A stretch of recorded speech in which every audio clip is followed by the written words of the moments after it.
Hello students, मेरे channel political science for college students में आपका स्वागत है। मैं doctor Alka Goyal, associate professor of political science. Students, मैं आपको पढ़ा रही हूँ अमेरिका का संविधान और इसके 3 लेक्चर आपके लिए पहले हो चुके हैं। शक्ति पृथक्करण का सिद्धांत, इसका चूंकि ये सेकंड पार्ट है, इसका पहला पार्ट स्टूडेंट्स आप पढ़ चुके हैं शक्ति पृथक्करण के सिद्धांत का। और पहले पार्ट में मैंने आपको शक्ति पृथक्करण की जो थ्योरेटिकल, जो अवधारणात्मक इसकी जानकारी है वो आपको दी थी। आज का जो मेरा टॉपिक है शक्ति पृथक्करण का, वो अमेरिका के संदर्भ में है कि शक्ति पृथक्करण प्रैक्टिकली रूप में कहाँ लागू किया गया है। शक्ति पृथक्करण एवं नियंत्रण तथा संतुलन का सिद्धांत, वहां पर 2 थ्योरी कार्य कर रही हैं, तो उन दोनों के बारे में मैं आपको बताऊंगी। शक्ति पृथक्करण की थ्योरेटिकल जानकारी आपने निश्चित रूप से ले ली होगी। मेरा वीडियो आपको पसंद आया होगा। स्टूडेंट्स, आप कमेंट करिए जो भी आपको कमी लगेगी या आपको ऐसा लगा कि ये चीज आपको समझ में नहीं आई, तो मैं आपको कमेंट बॉक्स में आप उसको डालिए, मैं आपको उसको समझाने का प्रयास करूंगी, उसका जवाब मैं आपको दूंगी। अमेरिका में शक्ति पृथक्करण का सिद्धांत, तो अमेरिका के जो संविधान निर्माता हैं वो अमेरिका के संविधान निर्माता, इन सब के बारे में आपको पहले वीडियोस में बता चुकी है स्टूडेंट। तो आप पहले वीडियोस मेरे देखेंगे तो आपको बहुत सारी उसकी नॉलेज आपको होगी। जो मोंटेस्क्यू का सिद्धांत है, इसका जो फर्स्ट पार्ट था उसमें मोंटेस्क्यू के सिद्धांत का मैंने पूरा विवरण उसमें दिया है, बहुत अच्छे से मैंने आपको समझाया है। तो मोंटेस्क्यू का जो सिद्धांत था उसका बहुत ज्यादा प्रभाव पड़ा और अमेरिका में शक्ति पृथक्करण और नियंत्रण और संतुलन की प्रणाली को अपनाया गया। और जो इसके संविधान निर्माता बहुत प्रसिद्ध एक व्यक्ति रहे, जेम्स मेडिसन, उन्होंने बोला कि जो उनका मतलब ये कहना था कि वैधानिक कार्य का जो शक्तियां, वैधानिक कार्यकारी और जो न्यायिक शक्तियां हैं वो एक ही हाथ में ना हो करके, उनका मतलब केंद्रीकरण नहीं हो, चाहे वो एक व्यक्ति की हो या कुछ व्यक्ति या बहुत से व्यक्ति हो, चाहे वो वंशानुगत हो या स्वत्व नियुक्त हो अथवा निर्वाचित। अत्याचारी शासन की सही परिभाषा ये होती है कि वो शक्तियों का केंद्रीकरण हो जाता है, यानी शक्तियों का केंद्रीकरण नहीं होना चाहिए, ऐसा उनका मानना था। और इन स्थितियों को देखते हुए ही अमेरिका में शक्ति पृथक्करण का जो सिद्धांत था वो स्टूडेंट्स अपनाया गया था।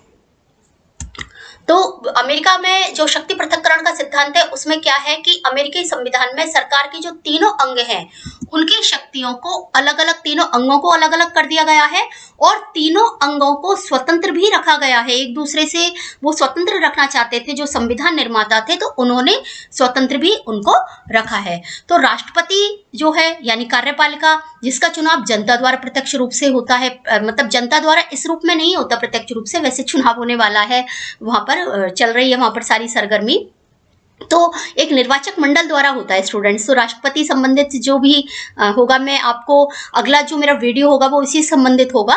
तो राष्ट्रपति के चुनाव की मैं बहुत आपको छोटी छोटी बारीकी उसमें आपको बताऊंगी अमेरिका की। तो जनता द्वारा होता है वो, मतलब प्रत्यक्ष नहीं होता लेकिन प्रत्यक्ष जैसा ही होता है। और कार्यपालिका का प्रमुख होता है राष्ट्रपति, और वह अपनी शक्तियों के लिए कांग्रेस के प्रति उत्तरदायी नहीं, वैसे सामान्यतः जो मतलब वो नहीं है, लेकिन कांग्रेस राष्ट्रपति को समय से पूर्व जो इस तरह नहीं हटा सकती, महाभियोग के द्वारा ही केवल हटा सकती है।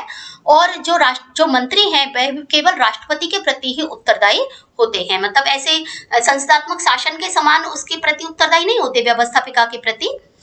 दूसरी चीज जो है, जो कांग्रेस भी राष्ट्रपति के नियंत्रण से स्वतंत्र है, तो राष्ट्रपति कांग्रेस को भंग नहीं कर सकता। जैसे हमारे यहाँ संसदात्मक व्यवस्था है या ब्रिटेन में संसदात्मक व्यवस्था है कि वहां पर जो कार्यपालिका है वो मतलब एक जो अंग है उसको भंग हो जाता है वो, या सरकार गिर जाती है, तो इस तरह की स्थिति वहां पर नहीं है, ठीक है। और उसके जो मंत्री हैं, जैसे कार्यपालिका के व्यक्ति हैं, वो व्यवस्थापिका में से ही नहीं बनाते, यानी वो अलग अलग, सारे अंग अलग अलग है। संस्थात्मक व्यवस्था का जो लक्षण है कि वो व्यवस्थापिका में से ही कार्यपालिका का निर्माण होता है, यानी जो मंत्री हैं, हमारे कोई भी मंत्री हैं, वो पहले व्यवस्थापिका के मेंबर होने चाहिए, तब उसके बाद में वो कार्यपालिका के सदस्य बनेंगे। तो वहां पर ऐसा नहीं है, वहां पर जो कांग्रेस सदस्य हैं वो ना तो मंत्री बन सकते हैं और ना ही उसकी कार्यवाही में भाग ले सकते हैं। इसी प्रकार से न्यायपालिका भी स्वतंत्र है।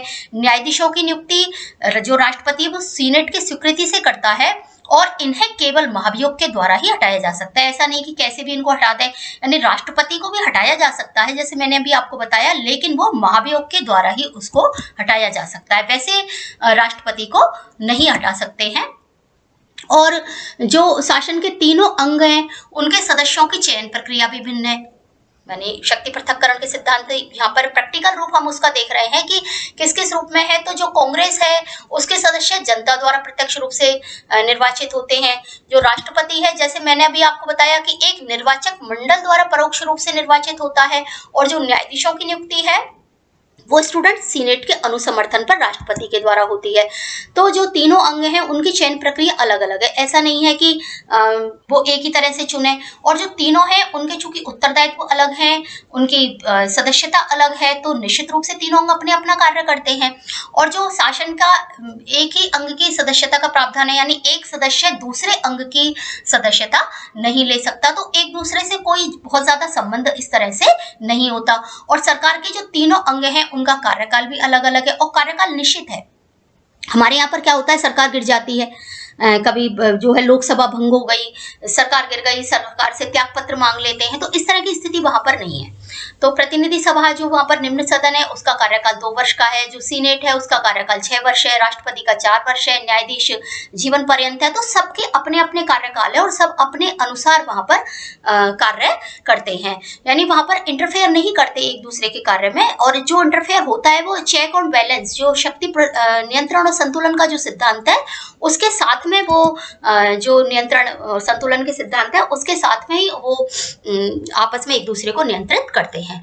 और जो विभिन्न अंग के सदस्य हैं उनके उत्तरदायित्व में भी भिन्नता है, सभी अपना कार्य करते हैं और अपना जो प्रदत्त कार्य है उसके लिए वो उत्तरदायी होते हैं, यानी सभी अपने कार्यों के लिए उत्तरदायी हैं और कोई भी आपस में एक दूसरे के प्रति उत्तरदायी नहीं है। जैसे कि हमारे यहाँ पर संसदात्मक व्यवस्था में होता है कि हमारे यहाँ पर जो उत्तरदायित्व है, यानी जो कार्यपालिका है वो व्यवस्थापिका के प्रति उत्तरदायी है, इस तरह से हमारे यहाँ पर सिद्धांत है। तो आपको ये सिद्धांत पसंद आया होगा, शक्ति मतलब आपको मेरी जो थ्योरी मैंने जिस तरह से आपको पढ़ाई है, जिस तरह से मैंने आपको व्याख्यान दिया है वो आपको अच्छा लगा होगा। और दूसरी जो थ्योरी है स्टूडेंट्स वो है नियंत्रण और संतुलन का सिद्धांत। तो नियंत्रण और संतुलन का सिद्धांत क्या है, शक्ति पृथक्करण तो आपने पहले भी उसमें भी पढ़ा है, जो मैंने थ्योरेटिकल इसकी जानकारी दी पिछले वीडियो में। शक्ति जो नियंत्रण और संतुलन का सिद्धांत है वो है कि इन अंगों में जो शक्ति पृथक्करण के कारण जो आपस में थोड़ा गतिरोध हो जाता है, हम कहें कि अपने अपने कार्य को करते रहते हैं और एक का दूसरे का ध्यान नहीं रहता, किसी को किसी से मतलब नहीं रहता। और ऐसी स्थिति जब ये शक्ति पृथक्करण का सिद्धांत फ्रांस में लागू किया गया तो यही स्थिति इसमें आई थी। तो ये स्थिति अमेरिका में नहीं आई, क्योंकि अमेरिका में ये सिद्धांत लागू किया गया। और इस सिद्धांत में है क्या वो हम देखते हैं। तो ये जो सिद्धांत है अमेरिका में, इसमें क्या है कि जो तीनों शाखाएं हैं तो उसको आपस में मतलब वो अपने अपने अधिकारों का भी दुरुपयोग नहीं करे। पहली बात तो ये थी शक्ति पृथक्करण में कि वो एक जगह केंद्रित नहीं हो, तो वो एक ही जगह केंद्रित होंगी तो सारी शक्तियों का कोई एक दल या एक व्यक्ति या एक सत्ता दुरुपयोग कर सकती है। इसमें यह है कि एक अंग भी अपनी शक्ति का दुरुपयोग नहीं कर सके, इसलिए ये संतुलन और अवरोध का सिद्धांत जो है नियंत्रण और संतुलन का सिद्धांत अपनाया गया। और ये इसमें अमेरिका में मतलब जैसे साफ दे रखा है कि जो अनुच्छेद 1 है कि विधानमंडल को शक्तियां प्रदान करता है, मैंने ये आपको पहले भी बता दिया है। राष्ट्रपति जो है उसको कार्यकारी शक्ति प्राप्त है, कार्यपालिका की शक्ति प्राप्त है।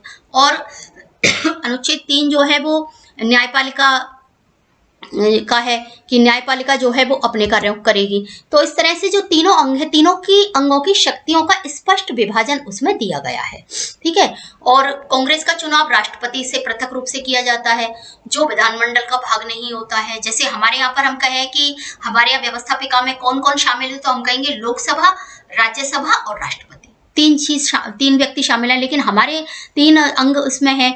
लेकिन जब हम अमेरिका की बात करते हैं तो वहां हम करेंगे सीनेट और प्रतिनिधि सभा। तो यहाँ पर जो है तीसरा अंग राष्ट्रपति इसमें शामिल नहीं है। इसी प्रकार से जो सर्वोच्च न्यायालय यानी वो पृथक है, वो विधानमंडल का भाग नहीं होता है। यानी जो चेक और बैलेंस की थ्योरी है, इसमें यही है कि एक अंग दूसरे अंग से पृथक रहते हुए भी उस पर नियंत्रण रखता है, जिससे कि बैलेंस बना रहे शक्तियों का। कोई भी अंग ये नहीं कि व्यवस्थापिका ये कहे कि मुझे तो कानून बनाने की शक्ति, मैं मनमाने कानून बनाऊंगी, या कार्यपालिका कहेगा मैं मनमाने तरीके से उन्हें लागू करूं, या न्यायपालिका कहे कि मैं मनमाने तरीके से न्याय करूं। तो इस मनमानेपन को, इस तानाशाहीपन को रोकने के लिए ये जो चेक और बैलेंस की थ्योरी है, ये स्टूडेंट अपनाई गई है। तो सर्वोच्च न्यायालय जो है वो भी कांग्रेस और राष्ट्रपति दोनों के कृत्यों को असंवैधानिक घोषित कर सकता है, महाभियोग लगा सकता है। ये मतलब ये कांग्रेस जो है महाभियोग का आगे आएगा स्टूडेंट, बीच में मैं बोल गई इसको गलत। तो असंवैधानिक घोषित कर सकता है। असंवैधानिक कैसे घोषित करेगा? न्यायिक पुनर्वलोकन के द्वारा, यानी कांग्रेस के द्वारा जो कानून बनाए हैं वो, और जो राष्ट्रपति ने जो कानून लागू किए हैं वो, यदि वह संविधान के उचित प्रक्रिया के अनुकूल नहीं है तो न्यायपालिका उनको अवैध घोषित कर सकती है। ये वहां पर साफ बिल्कुल क्लियर है। और न्यायिक पुनर्वलोकन जो है वहां का बहुत ही महत्वपूर्ण जिसको कहें विशेषता है, जिसको मैं आगे की वीडियो में आपको डिस्कस करूंगी। और कांग्रेस जो है वो संयुक्त राज्य अमेरिका के लिए कानून बनाने की एकाधिकारी शक्ति है, क्योंकि वैसे एकाधिकारी है लेकिन उसको उस पर भी जो है नियंत्रण है स्टूडेंट। ऐसा नहीं है कि वो अपने मनमाने तरीके से अपना कार्य करेगी। और जो राष्ट्रपति है वह मतलब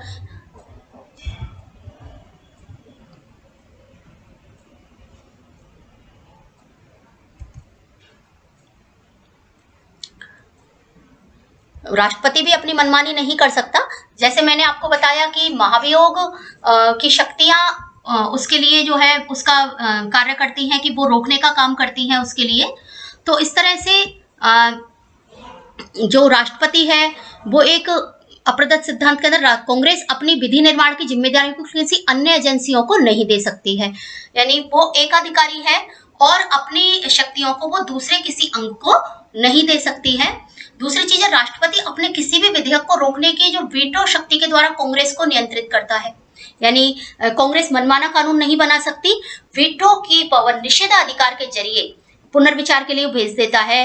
निषेधाधिकार के जरिए वो कांग्रेस में मतलब जो कोई भी उसका ऐसा मतलब कोई कानून कांग्रेस ने बनाया है जो कि संविधान के अनुकूल नहीं है तो वो उसको वापस रोक देता है, उसमें इतनी देरी कर देता है, उसको जेवी निषेधाधिकार और निलंबन का निषेधाधिकार प्राप्त है, जो मैं आपको जब राष्ट्रपति पढ़ाऊंगी इसके 2-3 वीडियो आपके लिए होंगे, क्योंकि राष्ट्रपति एक लंबा चैप्टर है तो उस समय मैं आपको इसके बारे में विस्तार से बताऊंगी स्टूडेंट। लेकिन जो कांग्रेस है वह यदि 2/3 बहुमत से दोबारा उसको पारित कर देती है तो वह वीटो समाप्त हो जाता है। जब कांग्रेस आपको मैं पढ़ाऊंगी तो वो शक्ति भी उसमें डिस्कस होगी, एक एक चीज हर एक के साथ में डिस्कस होगी।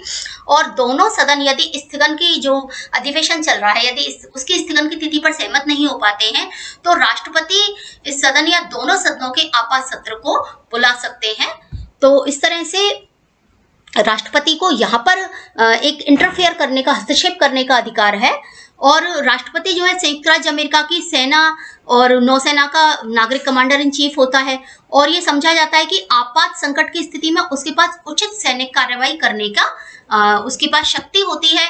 लेकिन स्टूडेंट वह उस शक्ति का प्रयोग अपने मनमाने तरीके से नहीं कर सकता है, वह उस शक्ति का प्रयोग जो है जो कांग्रेस है यहाँ की उसके द्वारा करेगा, क्योंकि युद्ध घोषित करने की जो शक्ति है वो स्पष्ट रूप से एकमात्र कांग्रेस को प्रदान की गई है। और कांग्रेस जो है उसके पास ही जो सैनिक बल हैं उनका प्रबंधन है, वित्तीयन है, पैसे का अधिकार तो उसके पास है ना, बजट की शक्ति उसके पास है। यदि वह युद्ध घोषित करने की शक्ति प्रदान करती है तो ही युद्ध हो सकता है। और कांग्रेस को ही जो सशस्त्र बलों के नियम हैं, कानून हैं, उनको बनाने का अधिकार है, वो उसका कर्तव्य भी है। जैसे कि सैनिक न्यायालय की सम्मान संहिता है या राष्ट्रपति द्वारा नियुक्त सभी जो जनरल एडमिन है उनके यदि वो पद ग्रहण करते हैं स्टूडेंट्स तो सीनेट के बहुमत द्वारा उनकी नियुक्ति की पुष्टि की जाती है। स्टूडेंट एक ये बहुत महत्वपूर्ण पॉइंट है कि सीनेट को ये अधिकार है कि राष्ट्रपति जो भी नियुक्ति करे वह सीनेट के बहुमत के द्वारा अनुसमर्थन के बाद ही होगी। तो ये एक चेक एंड बैलेंस थ्योरी में बहुत बड़ी चीज है कि राष्ट्रपति नियुक्ति करने में अपनी मनमानी नहीं कर सकता। और वह जो भी नियुक्ति करेगा उसमें वह सीनेट से पूछ करके उन नियुक्तियों को करेगा। स्टूडेंट, अब हम देखते हैं कि वर्तमान में जो शक्ति विभाजन नियंत्रण संतुलन का सिद्धांत है अमेरिका में, वो किस प्रकार से कार्य कर रहा है। तो अमेरिका में ये सिद्धांत बहुत अच्छी तरीके से वहां पर कारगर साबित हो रहा है। बहुत सारी आलोचनाएं की जाती हैं और मतलब ये कहा जाता है कि ये इसमें ये कमियां हैं और देशों में ये लागू नहीं हो पाएगा, लेकिन अमेरिका में बहुत अच्छे से कार्य कर रहा है। और एक उसका ये है कारण कि अमेरिका में अब ये जो सिद्धांत है वो थोड़ा सा फर्क पड़ गया है। इसकी आलोचना में हमने पढ़ा कि कुछ ये जो शक्ति पृथक्करण का सिद्धांत है, अब इसका प्रभाव थोड़ा कम हो रहा है। तो उसमें एक पहला कारण है परंपराएं या प्रथाएं। तो जो सीनेट की शिष्टता है, मैंने अभी आपको बताया कि नियुक्तियों की मतलब ये बताया कि जो नियुक्तियां हैं वो सीनेट के अनुसमर्थन पर प्राप्त होती हैं। एक जो सीनेट की शिष्टता है, इसमें क्या होता है कि राष्ट्रपति जो भी नियुक्तियां करता है तो उस राज्य के सीनेटर से पूछता है ना, उस राज्य के सीनेटर से पूछता है। तो आपस में क्या है कि आपस में इतना कोऑर्डिनेशन हो जाता है उनमें कि वो जो सीनेटर हैं वो राष्ट्रपति की नियुक्तियों को सहमति दे देते हैं और राष्ट्रपति सीनेटरों को भी कुछ नियुक्तियां जो सामान्य नियुक्तियां हैं वो खुद अपने बलबूते पर कर लेते हैं, तो वो उनको सहमति दे देते हो। इस तरह से सीनेट की शिष्टता है। दूसरा, अवकाश नियुक्तियों की प्रथा है कि जब अधिवेशन नहीं चल रहा हो तो हो जाती हैं नियुक्तियां बिना अनुसमर्थन के। इसके अलावा कार्यपालिका समझौते, तो ये एक बहुत महत्वपूर्ण है। देखिए, वैसे जो वहां संधि होती है, कोई भी संधि होगी तो उस संधि में कांग्रेस की सहमति आवश्यक है। आपको पता है कि वर्साई की संधि में कांग्रेस ने सहमति नहीं दी तो अमेरिका उसका मेंबर नहीं बन पाया राष्ट्र संघ का। तो वहां पर संधियों की मतलब बहुत ही महत्वपूर्ण स्थान है। संधियां कांग्रेस की सहमति के बिना राष्ट्रपति नहीं कर सकता, लेकिन जो कार्यपालिका समझौते हैं उनको वो कर सकता है। तो कार्यपालिका समझौते की प्रथा के कारण ये जो शक्ति पृथक्करण का और नियंत्रण संतुलन का सिद्धांत है, ये थोड़ा सा कम प्रभावी हो गया है। इसी तरह जो राजनीतिक दल हैं उनकी वजह से भी आपस में इनमें सहयोग की भावना पैदा हो गई है और जो शासन की शक्ति पर जो इस तरह का जो नियंत्रण था वो थोड़ा सा कम हो गया है। तो इसकी वजह से भी वहां पर इसका प्रभाव पड़ा है। इसके अलावा जो राष्ट्रपति का नेतृत्व है, देखिए राष्ट्रपति अपने आप में बहुत शक्तिशाली है अमेरिका का, और उसका जो व्यक्तित्व है उसका तीनों अंगों पर प्रभाव पड़ता है कि वह जो कहता है कांग्रेस भी उसको एक तरह से मान्य करती है, चाहे हम उसके संदेशों के रूप में देख लें उसकी बात को, न्यायपालिका भी उसकी बात को थोड़ा तवज्जो देती है। तो इस तरह से राष्ट्रपति का नेतृत्व, राष्ट्रपति का व्यक्तित्व जो है उसकी वजह से भी शक्ति पृथक्करण और नियंत्रण संतुलन का सिद्धांत जो है वो थोड़ा सा कम प्रभावी हो गया है। तो अमेरिकी राष्ट्रपति वैसे भी जो मतलब वार्ता करता है रेडियो टेलीविजन के जरिए प्रेस सम्मेलनों में, तो वो उसकी वार्ता को सर्वोच्च न्यायालय और जो कांग्रेस हैं वो काफी उससे प्रभावित होते हैं और एक संदेश, एक अपील के रूप में, एक आदेश के रूप में उनकी बातों को स्वीकार करते हैं। तो जो मुनरो हैं, जो प्रसिद्ध विचारक हैं, वो कहते हैं कि जो परंपराएं हैं उनके द्वारा नियंत्रण संतुलन की प्रणाली पारस्परिक उत्तरदायित्व में बदल गई है। मतलब ऐसा नहीं है कि एक दूसरे से कोई आपस में गतिरोध हो रहा हो कि आपस में यह है कि ये मेरे ऊपर महाभियोग क्यों लगाए, या इन्होंने मेरे ऊपर पुनरावलोकन की नीति क्यों अपनाई है, या इन्होंने वीटो क्यों इस्तेमाल किया है। ऐसा स्थिति वहां पर अब ज्यादा देखने में नहीं मिलती है। वो तभी मिलती है जबकि अलग अलग दल सब में हो, राष्ट्रपति अलग दल का है या सीनेट में अलग दल हो, प्रतिनिधि सभा में अलग दल हो, तब ये स्थिति थोड़ी सी सामने आती है। तो ये जो पारस्परिक उत्तरदायित्व बदल गई है, साथ ही यद्यपि शक्ति विभाजन का सिद्धांत अमेरिकी सैद्धांतिक सिद्धांत के रूप में चल रहा है और अमेरिकी सरकार द्वारा व्यवहार में इसे सामान्यतः मान्यता दी जाती है,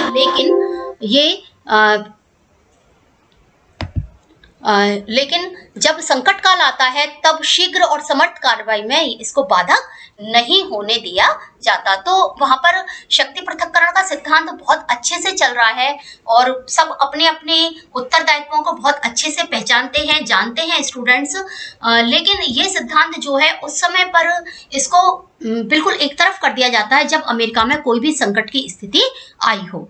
तो निष्कर्ष रूप में हम कह सकते हैं कि ये जो सिद्धांत है शक्ति पृथक का सिद्धांत, वर्तमान में जो सरकार की निरंकुशता है उसको रोकने और तीनों अंगों में आपस में गतिरोध को रोकने और सामंजस्य बनाए रखने के लिए अमेरिका में बहुत ही उपयोगी साबित हुआ है और तीनों अंग वहां पर इस सामंजस्य और संतुलन के साथ में बहुत ही ऊंचाइयों पर अमेरिका को ले गए हैं। हम ये कह सकते हैं कि वहां पर जो इतना अमेरिका अपना विकास कर रहा है उसमें इस सिद्धांत का भी, वहां के संविधान के सिद्धांत का बहुत बड़ा योगदान है और ये जो अध्यक्षात्मक शासन है उसको सुचारू रूप में संचालित करने में बहुत ही ज्यादा उपयोगी सिद्ध हुआ है। तो स्टूडेंट, मुझे आशा है कि आपको मेरा ये वीडियो पसंद आया होगा और मेरे वीडियो को आप सब्सक्राइब कीजिए जिससे कि आगे के नोटिफिकेशंस आपको मिल सके। लाइक कीजिए और यदि कोई आपको कमेंट आप निश्चित रूप से कीजिए, आपको कोई आपकी क्वेरीज हो उनको आप इसमें डालिए, उसका जवाब मैं आपको दूंगी। तो अगले वीडियो में आप इंतजार कीजिए और मैं आपको अमेरिकी संविधान के राष्ट्रपति, उसकी जो कांग्रेस है, प्रतिनिधि सभा है, इन सब के बारे में मैं आपको न्यायिक पुनःवलोकन है एक एक वीडियो में मैं आपको बहुत विस्तार से, बहुत बारीकी से आपको हर चीज आपको समझाऊंगी। स्टूडेंट, तो आपको उम्मीद है कि मेरा वीडियो आपको पसंद आया होगा। तो अगले वीडियो का आप इंतजार कीजिए और इस वीडियो को आप लाइक और सब्सक्राइब जरूर कीजिए।